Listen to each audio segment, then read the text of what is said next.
When to contact your provider when you're in active labor.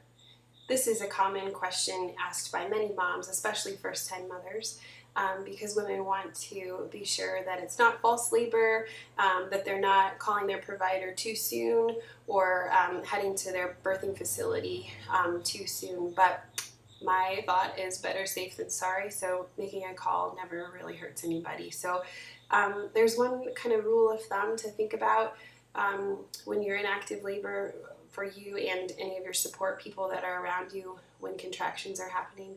It's a number that's 511. And that is just a general rule of thumb for women.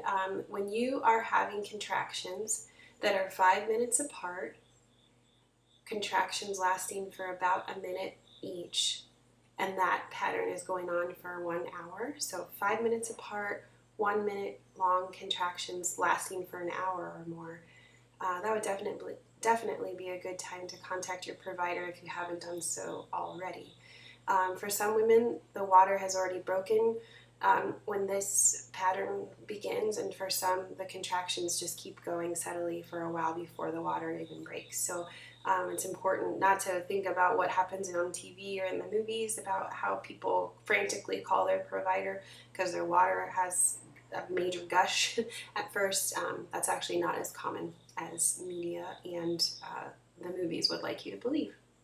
So, if you are feeling like you can't talk through the contractions anymore, if you found that there are particular positions that just feel best when those contractions hit and you don't want to be disturbed in the midst of those, that's a really good sign that the more intense labor is coming, transition is coming, and baby will be here sooner than later. So one thing or a couple things to think of about this: if you are a mother who's already given birth and maybe you had a history of a precipitous birth or a very rapid birth, you wouldn't want to wait this long to contact your provider.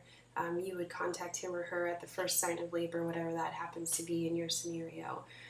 If you have a history of, if you're a high-risk pregnancy or you have a history of high risk, just like I said earlier, like better safe than sorry, contact your provider as soon as you even have a question about if labor is beginning, and then he or she can talk through your scenario based on your past medical history, and together you should be able to make a good decision about when to head into that hospital and meet your baby.